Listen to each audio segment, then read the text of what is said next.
नमस्कार दोस्तों, हिंदी स्टोरीज में मैं सरोज सांगवान आपका स्वागत करती हूँ। दोस्तों, आज आप एक मोटिवेशनल स्टोरी सुनेंगे। कहानी का नाम है हौसलों की छलांग। जिंदगी में कई बार हमें कड़ी परीक्षाओं से गुजरना पड़ता है।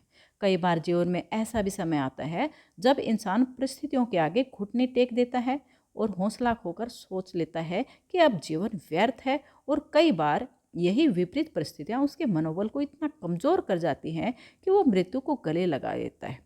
पर ईश्वर कहते हैं कि हमें जीवन की अंतिम सांस तक हार नहीं माननी चाहिए, क्योंकि बुरा वक्त भी जाते जाते बहुत कुछ सिखा कर जाता है।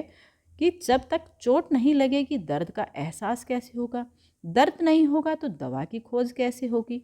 जिंदगी के कठिन सवालों से जूझने के बाद ही हम सही निष्कर्ष पर पहुंचते हैं। समस्याओं का सामना करके ही समाधान निकलता है। तो चलिए मेरे इस बात को इस कहानी के माध्यम से पूर्ण करते हैं।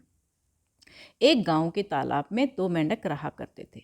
एक बार वे दोनों तालाब से बाहर आकर छलांग लगाते लगाते दूर निकलकर एक बड़े से मैदान में पहुंचे, जहां कोई बड़ा आयोजन हो रहा था। वहीं एक दूध से आधा भरा हुआ बहुत बड़ा और गहरा कढ़ाव रखा था।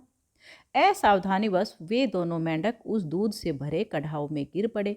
उन्होंने खूब जोर लगाया, पर चिकनाई युक्त दूध के कारण वो छलांग मारने में स्वयं को असमर्थ पा रहे थे, यानी उन्होंने कूदा नहीं जा रहा था। दोनों ही दोस्त बार बार कोशिशें करते, पर हर बार उस दूध के कड़ाव से बाहर निकलने में असफल हो जाते। उनको दूध के उस ताल में तैरते तैरते कई घंटे गुजर गए। भूखे पेट बाहर निकलने की नाकामयाब कोशिशों से वे दोनों ही शारीरिक और मानसिक दुर्बलता का अनुभव करने लगे। तैरने की उनकी क्षमता और हौसला दोनों ही साथ छोड़ने लगे। एक बोला, भाई मेरे से तो अब और तैरा नहीं जाता, लगता है अब तो अपनी मृत्यु यही इस दूध के तालाब में निश्चित है। दूसरे मेंढक ने उसकी हिम्मत बढ़ाई, भाई हिम्मत मत हारना, तैरना मत छोड़ना, कोई न कोई जुगत तो निकल ही आएगी, बस आत्मविश्वास ना खोना। किंतु पहले वाला मेंढक जीने की आस छोड़ बैठा था और कुछ देर बाद उसने दम तोड़ दिया।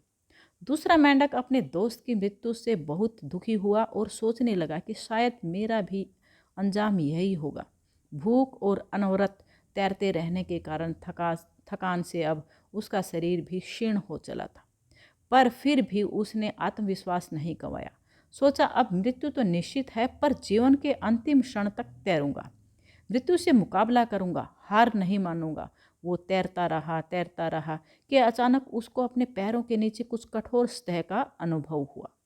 उसने उस कठोर सतह पर पैर जमाया और अपनी पूरी ताकत इकट्ठी करके जोर से छलांग लगा दी।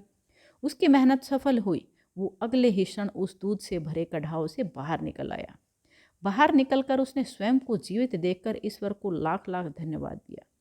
एक और जहां मृत्यु के मुंह से वापस आने को की उसको खुशी थी, वहीं अपने उस दोस्त की मृत्यु से मन दुखी था कि थोड़ा हौसला रखता तो आज मेरे साथ जीवित होता।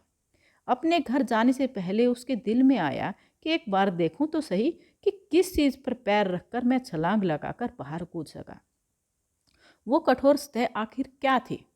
उसने जैसे ही कढ़ाऊ में झांका तो दोस्तों, एक और तो उसके दोस्त मेंढक का निर्जीव शरीर तैर रहा था, तो दूसरी तरफ लगातार दूध में तैरते रहने के कारण सारा दूध मक्खन में तब्दील हो चुका था। और उसी मक्खन के बड़े से गोले पर पैर रखकर मेंढक ने छलांग मारकर अपनी जान बचा ली। तो इस तरह वो मेंढक भी अपना हौसला न खोकर विपरीत परिस्थितियों से हार न मानकर तैरता रहा, इतना कि उसकी समस्या रूपी दूध का समाधान मक्खन बनकर निकला, जिसने मेंढक की जान बचा ली। और यही इस कहानी का सार है कि आत्मविश्वास नहीं खोकर जीवन में आने वाली हर समस्या का सामना अगर हम हिम्मत से करें तो समाधान जरूर निकलता है। कोशिश करने वालों की कभी हार नहीं होती। जीवन बहुमूल्य होता है और जीवन के साथ ही साथ चलते हैं सुख और दुख। मृत्यु तो अटल सत्य है, पर क्यों समय से पहले उसके सामने हम जीवन को हार जाएं। लड़ें जब तक हौसला है, सामना करें मुसीबतों का। जीत विश्वास की ही होगी, आपके हौसलों की होगी।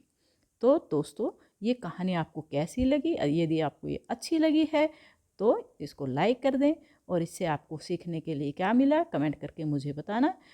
और चैनल को सब्सक्राइब ज़रूर कर दें ताकि आपको हर दिन ऐसे ही रोचक कहानियाँ सुनने के लिए मिलती रहें। वीडियो देखने के लिए धन्यवाद।